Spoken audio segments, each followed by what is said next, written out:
पिछले वीडियो में बच्चों हमने जो है पॉलिनेशन का स्टडी किया। इस वीडियो में हम फर्टिलाइजेशन के बारे में स्टडी करेंगे। पॉलिनेशन के बाद जो है फर्टिलाइजेशन की प्रोसेस स्टार्ट होती है। पॉलिनेशन के बाद जो है पॉलन ग्रेन्स स्टिग्मा पे पहुंचते हैं, फिर वहाँ से जो है फर्टिलाइजेशन की प्रोसेस शुरू होती है। फर्टिलाइजेशन को क्लियरली समझने के लिए मेल गैमेटोफाइट और फीमेल गैमेटोफाइट का नॉलेज बहुत ज़रूरी होता है। इसलिए हम जो है पहले अपना डिस्कशन जो है स्ट्रक्चर ऑफ मेल गैमेटोफाइट और फीमेल गैमेटोफाइट से हम शुरू करेंगे। मेल गैमेटोफाइट पॉलन ग्रेन्स के थ्रू रिप्रेजेंटेड होता है। पॉलन ग्रेन्स ही जो है मेल गैमेटोफाइट फ्लावरिंग प्लांट का रिप्रेजेंट करता है और उसके बारे में हम जो है अपने पिछले वीडियो में स्टडी कर चुके हैं। पॉलिनेशन के समय में जो एक पॉलन ग्रेन होता है या तो 2 सेलेड स्टेज में होता है या तो 3 सेलेड स्टेज में होता है। अगर वो जो है 2 सेलेड स्टेज में है तो उसमें जो एक लार्ज सेल जो होता है वेजिटेटिव सेल होता है और एक स्मॉल सेल जनरेटिव सेल होता है। जनरेटिव सेल आगे चल करके डिवाइड होकर के 2 मेल गैमेट बनाता है। अगर जो है पॉलिनेशन 3 सेलेड स्टेज में हो रहा है तो उसमें जो है एक जो है लार्ज वेजिटेटिव सेल होगा और 2 जो स्मॉल मेल गैमेट्स होंगे। जो फीमेल गैमेटोफाइट होता है वो एम्ब्रियो सैक के थ्रू रिप्रेजेंटेड होता है। यहाँ पे हमने जो है लाइन डायग्रामेटिक स्ट्रक्चर बनाया है जो एम्ब्रियो सैक का। जो एम्ब्रियो सैक होता है ओव्यूल्स के अंदर पाया जाता है और यह जो होता है आपका जो है 7 सेलेड स्ट्रक्चर होता है। इसमें एक जो है लार्ज सेंट्रल सेल होता है और इसके चैलेजल एंड पे 3 सेल का ग्रुप होता है। इन्हें हम एंटीपोडल सेल्स कहते हैं। एंटीपोडल सेल जो है हैप्लॉइड होती हैं। सेंट्रल सेल जो होता है ये काफ़ी लार्ज होता है और ज़्यादातर पार्ट जो एम्ब्रियो सैक का इसी के थ्रू जो है बना होता है। इसमें 2 हैप्लॉइड आपके न्यूक्लियाई होते हैं, इन्हें पोलर न्यूक्लियाई कहते हैं। चूँकि इसमें 2 जो हैप्लॉइड जो है न्यूक्लियाई होते हैं इसलिए जो दोनों को मिला करके जो है अगर हम देखें तो सेंट्रल सेल डिप्लॉइड होता है। तो एम्ब्रियो सैक में जो आपका जो है 2 हैप्लॉइड पूरे एम्ब्रियो सैक में जो है आपका जो सेंट्रल सेल होता है उसमें 2 हैप्लॉइड न्यूक्लियाई के जो है प्रेजेंट के कारण जो है ये जो आपका डिप्लॉइड होता है। सेंट्रल सेल में चैलेजल एंड की तरफ एक लार्ज जो है वैक्यूल्स होता है और पेरिफेरल साइटोप्लाज्म होता है। माइक्रोपाइलर एंड की अगर बात करें तो माइक्रोपाइलर एंड पे जो है आपके 3 सेल का ग्रुप होता है। इसमें से 2 सेल जो है सिनर्जिड होती हैं और एक एग होता है। यही एग जो होता है आपका जो है फीमेल गैमेट्स होता है। सिनर्जिड की सेल जो है हैप्लॉइड होती हैं, एग भी हैप्लॉइड होता है। पूरे एम्ब्रियो सैक में जो है सिर्फ सेंट्रल सेल 2 पोलर न्यूक्लियाई के प्रेजेंट के कारण डिप्लॉइड होता है। सिनर्जिड सेल में जो है माइक्रोपाइलर एंड की तरफ जो है आपकी फिंगर लाइक प्रोजेक्शंस पाई जाती हैं। इसे फिलीफॉर्म अपरेटस कहते हैं। फिलीफॉर्म अपरेटस का काम होता है आपका फर्टिलाइजेशन में जो हेल्प करना। तो ये तो था 9 factor required for the fertilization. देखिए जो आपका फर्टिलाइजेशन के लिए जो इम्पोर्टेंट जो फैक्टर होते हैं उसको हमने यहाँ पे जो है मेंशन किया है। इसमें जो पहला और जो मोस्ट इम्पॉर्टेंट फैक्टर होता है वाटर होता है। फर्टिलाइजेशन के लिए वाटर की क्यों ज़रूरत होती है?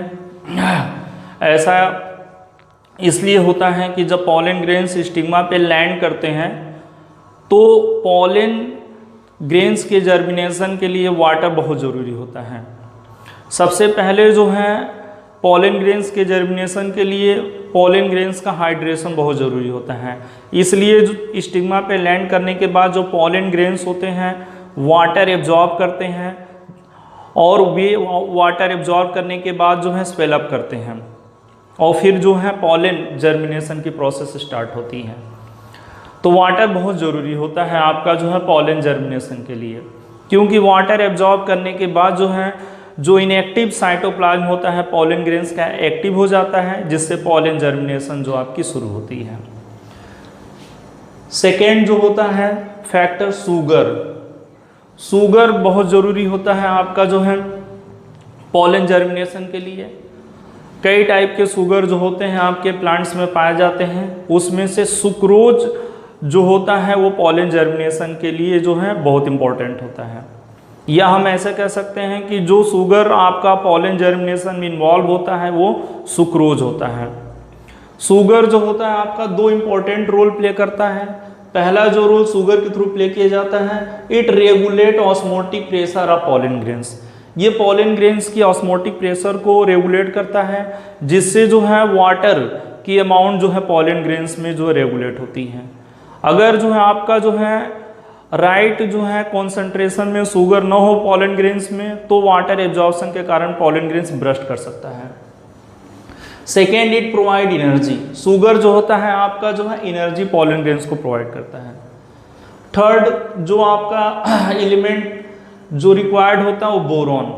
Among the inorganic materials or element, boron play very important role in the pollen germination. जो बोरॉन होता है, जितने भी इनऑर्गेनिक जो एलिमेंट होते हैं या जो आपके मिनरल्स होते हैं, उसमें बोरॉन सबसे इंपॉर्टेंट रोल प्ले करता है पॉलन जर्मिनेशन में। अगर आपसे एग्जामिनेशन में क्वेश्चन पूछा जाए name the element which involve in the pollen germination, तो पॉलन जर्मिनेशन में जो एलिमेंट इन्वॉल्व होता है बोरॉन होता है। जो इंपॉर्टेंट रोल जो बोरॉन के थ्रू जो प्ले किया जाता है, boron prevent pollen bursting. Boron जो होता है पॉलन की ब्रस्टिंग को रोकता है। बोरॉन जो होता है बोरिक एसिड या बोरेट के फॉर्म में होता है, इसलिए जब हम कल्चर पॉलन ग्रेन्स का जब कल्चर करते हैं तो उसमें बोरॉन हम जरूर जो है आपका ऐड करते हैं। बोरॉन जो होता है बोरिक एसिड या बोरेट के फॉर्म में जो है यूज़ किया जाता है। सेकेंड जो रोल जो है प्ले किया जाता है बोरॉन का, it help in the translocation of sugar. Boron जो होता है शुगर के ट्रांसलोकेशन में इन्वॉल्व होता है। और जो आपका नेक्स्ट जो आपका जो मिनरल एलिमेंट इन्वॉल्व होता है पॉलन जर्मिनेशन में या पॉलन ट्यूब की ग्रोथ में, वो कैल्शियम होता है। देखिए जो कैल्शियम जो इम्पोर्टेंट रोल जो प्ले करता है वो यहाँ पे मेंशन है। कैल्शियम के कारण जो पॉलन ट्यूब की ग्रोथ जो होती है मोर विग्रस होती है, मतलब पॉलन ट्यूब की ग्रोथ तेजी से होती है कैल्शियम आयन के प्रेजेंस में।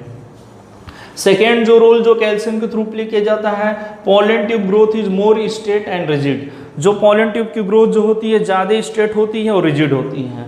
और थर्ड ये होता है it control permeability of pollen grains. ये जो पॉलन ग्रेन्स की परमिबिलिटी को जो कंट्रोल करता है। Now pollen pistil interaction. देखिए हमने जो है ये पढ़ा कि जो अगर कोई जो है प्लांट है और उसी प्लांट का जो पॉलन ग्रेन्स उसी फ्लावर के स्टिग्मा पे जो है लैंड करता है या उसी प्लांट के किसी दूसरे फ्लावर के स्टिग्मा पे लैंड करता है तो जर्मिनेट भी हो सकता है और फर्टिलाइजेशन को जो है आपका पूरा भी कर सकता है, या फिर जो है वो जर्मिनेट नहीं हो सकता है और फर्टिलाइजेशन आपकी जो है नहीं हो पाती है। इसे हम कहते हैं सेल्फ इनकॉम्पेटिबिलिटी। ऐसे ही जो है हम जो है नेचर में पाते हैं कि जो आपके जो डिफरेंट जो प्लांट होते हैं उनके बीच अगर पॉलिनेशन करा भी दिया जाए तो फर्टिलाइजेशन नहीं होता है। कहने का मतलब ये है कि देखिए जो आपका कि जो पॉलन ग्रेन्स जो स्टिग्मा पे लैंड कर रहे हैं तो स्टिग्मा में जो है आपकी जो ये एबिलिटी होती है कि वो उसको रिकॉग्नाइज कर सके कि जो पॉलन ग्रेन्स हैं वो राइट टाइप का है, कंपेटिबल है, या फिर रॉन्ग टाइप का है या इनकम्पेटिबल है। अगर जो है आपका पॉलन ग्रेन जो है कंपेटिबल होता है या राइट टाइप का होता है तब पॉलन ग्रेन्स उस स्टिग्मा पे जो है आपका जर्मिनेट करता है और पॉलन ट्यूब की ग्रोथ होती है और फर्टिलाइजेशन जो है आपकी अचीव होती है। अगर जो है पॉलन ग्रेन्स जो है आपका रॉन्ग टाइप का है, इनकम्पेटिबल है, तो पॉलन जर्मिनेशन नहीं होता है और पॉलन ट्यूब की ग्रोथ इनहिबिट हो जाती है। ऐसा इसलिए होता है पॉलन पिस्टिल इंटरेक्शन के कारण। पॉलन पिस्टिल इंटरेक्शन का जो है मतलब ये होता है कि जो आपका कि पॉलन ग्रेन्स के जो वाल में जो कुछ प्रोटीन्स होते हैं उसका जो इंटरेक्शन जो है स्टिग्मा के केमिकल सब्सटेंस से होता है, और इस इंटरेक्शन के बाद जो है ये जो रिकॉग्नाइज कर लिया जाता है कि पॉलन ग्रेन्स राइट टाइप का है या फिर रॉन्ग टाइप का है।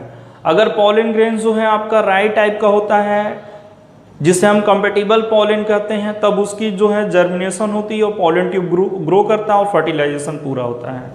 और अगर वो जो है पॉलन ग्रेन्स जो है आपका इनकम्पेटिबल हुआ, तब जो है पॉलन की जर्मिनेशन नहीं होती है या फिर पॉलन ट्यूब की ग्रोथ को स्टाइल में जो इनहिबिट कर दिया जाता है। तो इस जो है प्रोसेस को हम कहते हैं pollen pistil interaction. Pollen pistil interaction में जो है आपका जो है ये पता लगाया जाता है कि पॉलन ग्रेन्स जो है राइट टाइप के हैं या कंपेटिबल हैं। अगर वो राइट टाइप के या कंपेटिबल होते हैं तो ऐसे पॉलन ग्रेन्स को एक्सेप्ट कर लिया जाता है।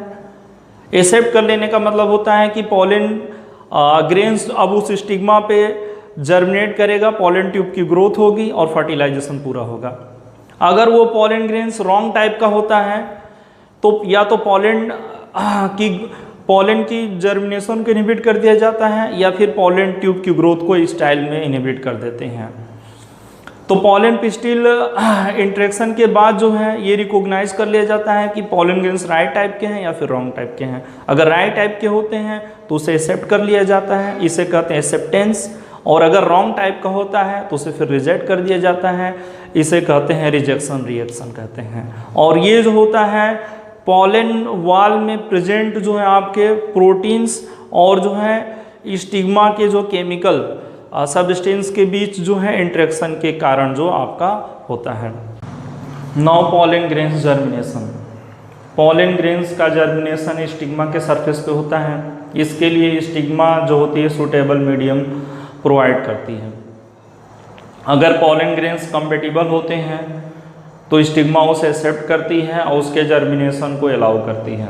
कुछ फ्लावरिंग प्लांट की स्टिग्मा जो होती है एक लिक्विड सब्सटेंस सेक्रेट करती है। इस लिक्विड सब्सटेंस को हम जो है एक्स्यूडेट्स कहते हैं। एक्स्यूडेट्स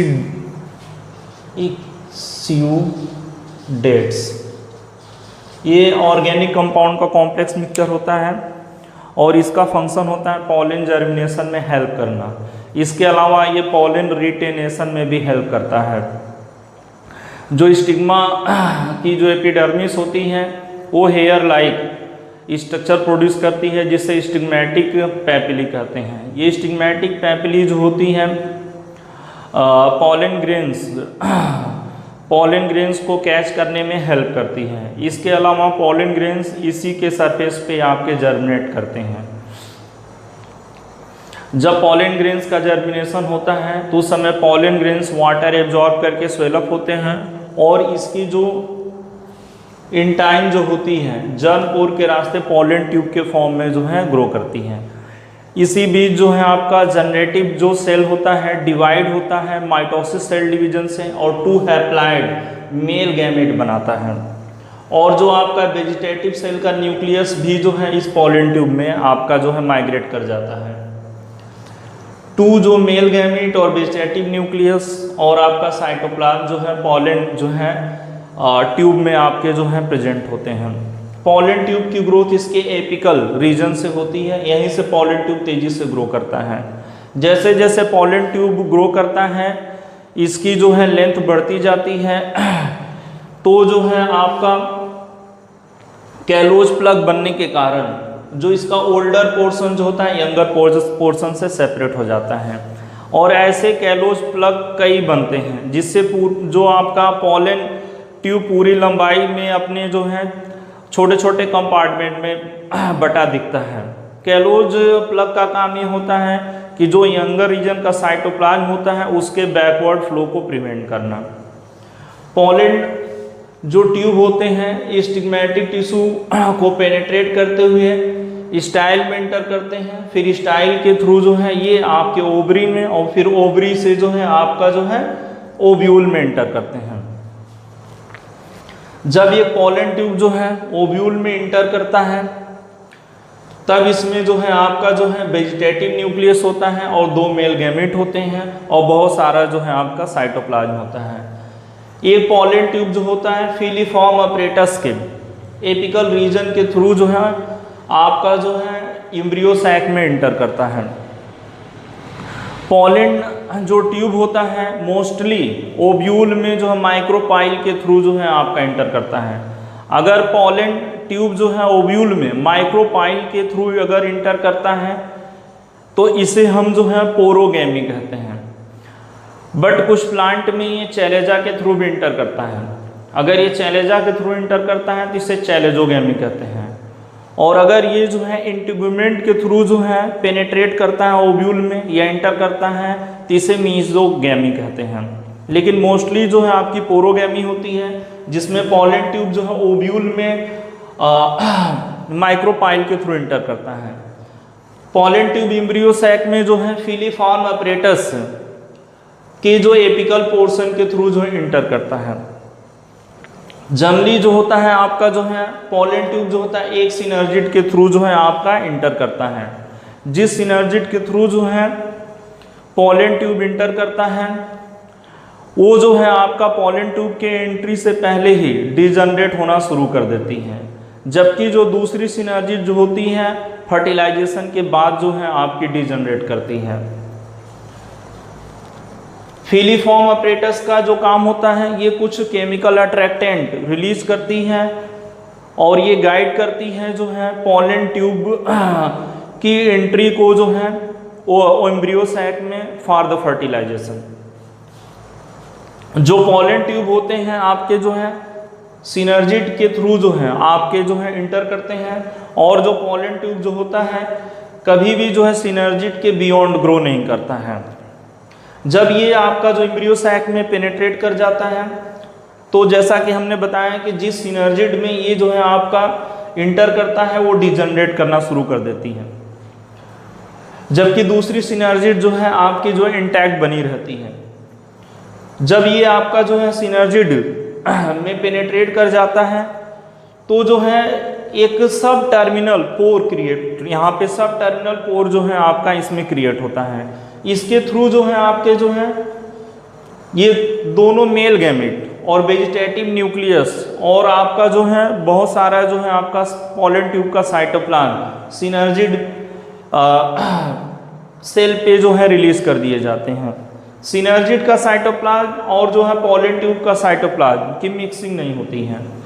अब इन दो जो है मेल गैमेट में से एक मेल गैमेट एग से फ्यूज करता है, इसका न्यूक्लियस इसके न्यूक्लियस से फ्यूज करता है। जब एक मेल गैमेट का न्यूक्लियस एक न्यूक्लियस से फ्यूज करता है तो इसे सिनगैमी कहते हैं, और मेल गैमेट का जो एक के साथ जो है फ्यूजन जो है आपका फर्टिलाइजेशन कहलाता है। दूसरा जो मेल गैमेट होता है ये भी फर्टिलाइजेशन में इन्वॉल्व होता है। जो सेकेंड मेल गैमेट होता है ये पोलर न्यूक्लियाई से जाकर के फ्यूज करता है। इस प्रोसेस को हम ट्रिपल फ्यूजन कहते हैं। तो हमें ये ध्यान रखना है, जब एक मेल गैमेट जो है पोलर न्यूक्लियाई से फ्यूज करता है तो इसे ट्रिपल फ्यूजन कहते हैं। ट्रिपल फ्यूजन इसलिए कहते हैं क्योंकि जो है आपका देखिए जो दोनों पोलर न्यूक्लियाई हैप्लाइड होते हैं और फिर एक और जो है आपका जो मेल न्यूक्लियस उससे जब फ्यूज करता है तो जो प्लाइडी होती है या क्रोमोजोम्स काउंट जो होता है वो ट्राईप्लाइड हो जाता है, इसलिए इसे हम ट्रिपल फ्यूजन कहते हैं। तो इस तरह से फ्लावरिंग प्लांट में जो है दोनों मेल गैमेट जो है आपके फर्टिलाइजेशन में इन्वॉल्व होते हैं। एक जो होता है आपका जो है एक से फ्यूजन करता है और दूसरा जो है पोलर न्यूक्लियाई से फ्यूजन करता है। तो फर्टिलाइजेशन जो है आपका दो जगह होता है, एक के साथ होता है और एक जो है पोलर न्यूक्लियाई के साथ होता है, इसलिए इसे हम जो है डबल फर्टिलाइजेशन कहते हैं। तो डबल फर्टिलाइजेशन क्यों कहते हैं? क्योंकि दोनों मेल गैमेट जो होते हैं फ्यूजन या फर्टिलाइजेशन में इन्वॉल्व होते हैं। एक जो है एक से फ्यूजन करता है और दूसरा जो है आपका जो है पोलर न्यूक्लियाई से। तो फर्टिलाइजेशन दो बार होता है, एक ही एम्ब्रियो सैक में दो बार फर्टिलाइजेशन हो जाता है, इसलिए इसे हम डबल फर्टिलाइजेशन करते हैं। और डबल फर्टिलाइजेशन की जो डिस्कवरी सबसे पहले यस जी नवासिन ने किया था। यस जी नवासिन फ्रिटिलेरिया प्लांट में यस जी नवासिन के थ्रू जो है डबल फर्टिलाइजेशन की जो खोज हुई। और ये जो डबल फर्टिलाइजेशन जो होता है आपका ये एंजियोस्पर्म या फ्लावरिंग प्लांट का जो है कैरेक्टरिस्टिक्स जो है फीचर होता है। देखिए जो है फर्टिलाइजेशन के बाद जो है आपका जो है दूसरा सिनर्जिड भी जो है आपका डिजनरेट कर जाता है। और जो एंटीपोडल जो है प्रायर टू द फर्टिलाइजेशन या आफ्टर द फर्टिलाइजेशन वो डिजनरेट कर जाती हैं। जो आपका फर्टिलाइज एग जो होता है वो जाइगोट प्रोड्यूस करता है, और जो आपके जो है ये पोलर न्यूक्लियाई और मेल जो एक मेल गैमेट ट्रिपल फ्यूजन के बाद जो है आपका प्राइमरी एंडोस्पर्म न्यूक्लियस जो है आपके प्रोड्यूस करते हैं। तो अगर हम प्लाइडी की बात करें तो जो आपका फर्टिलाइजेशन के बाद जाइगोट जो होता है वो डिप्लाइड हो जाता है, जबकि जो है आपका जो है ट्रिपल फ्यूजन का जो प्रोडक्ट होता है वो प्राइमरी एंडोस्पर्म न्यूक्लियस कहलाता है और ये ट्राइप्लाइड होता है। इसके बाद जो है आपका जो सेंट्रल सेल होता है और जो प्राइमरी एंडोस्पर्म न्यूक्लियस होता है, इनसे जो एंडोस्पर्म डेवलप होता है। तो इस तरह से जो एंडोस्पर्म जो होता है आपका जो फ्लावरिंग प्लांट का जो है वो ट्राइप्लाइड टिश्यू होता है, क्योंकि इसमें जो है आपके जो क्रोमोजोम्स के 3 सेट होते हैं। 3 सेट कैसे होते हैं इसको बहुत हम क्लियरली समझ सकते हैं। 2 जो आपके जो है पोलर न्यूक्लियाई थे उसमें जो है आपके जो क्रोमोजोम्स काउंट जो है हैप्लाइड थी, तो दोनों मिलकर के जो आपके जो है डिप्लाइड हो जाएंगे, और फिर एक और मेल गैमेट जब उससे फ्यूज करेगा तो क्रोमोजोम्स आपके ट्राइप्लाइड हो जाते हैं। और जो आपको ध्यान में रखना है कि जो है इन ट्रिपल फ्यूजन के बाद पोलर न्यूक्लियाई का मेल गैमेट के साथ फ्यूजन ट्रिपल फ्यूजन कहलाता है। इसके बाद जो है आपका जो न्यूक्लियस बनता है वो आपका जो है प्राइमरी एंडोस्पर्म न्यूक्लियस कहलाता है। यहाँ जो है जब आपका जो है फ्यूजन हो जाएगा तो एक सिंगल न्यूक्लियस बनेगा। इस न्यूक्लियस को हम जो कहेंगे क्या आप जो है प्राइमरी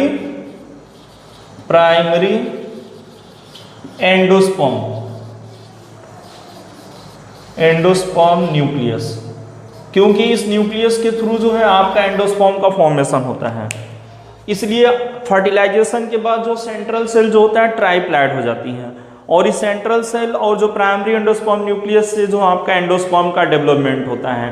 तो इस तरह से जो है आपका जो है एंडोस्पर्म जो होता है ट्राइप्लाइड टिश्यू होता है, और जो एग जो होता है आपका जाइगोट बनाता है। जाइगोट जो है डिप्लाइड होता है और इससे जो है एम्ब्रियो का जो है फॉर्मेशन होता है। एंडोस्पर्म का जो काम होता है डेवलपिंग एम्ब्रियो का नरिशमेंट करना। सिनर्जिड जो होती हैं दोनों सिनर्जिड जो है आपकी डिजनरेट कर जाती हैं और एंटीपोडल्स भी डिजनरेट कर जाते हैं। इस तरह एम्ब्रियो सैक में एंडोस्पर्म और जाइगोट बनता है, और जाइगोट से फिर जो है आपके एम्ब्रियो बनता है। Changes after fertilization in a flower. Flower में जो है क्या चेंजेस होते हैं फर्टिलाइजेशन के बाद? Calyx, perish and set down. जो कैलिक्स होती है मुरझा जाती है और झड़ जाती है। Similarly corolla after fertilization, perish and set down. ऐसे ही जो कोरोला जो होती है ये भी जो है आपकी जो है मुरझा जाती है और झड़ जाती हैं। Stamen also perish and set down. Stigma and style perish. Ovary develop into the fruit, and after fertilization ovule develop into the seed, and after fertilization integument develop into the seed coat. Egg after fertilization become zygote, and zygote then develop into the embryo. Similarly polar nuclei after fusion form primary endosperm nucleus, PEN, which means primary endosperm nucleus, which develop into the endosperm. Antipodal degenerated, synergid also degenerated. These are some changes that take place in the flower. Okay, thank you.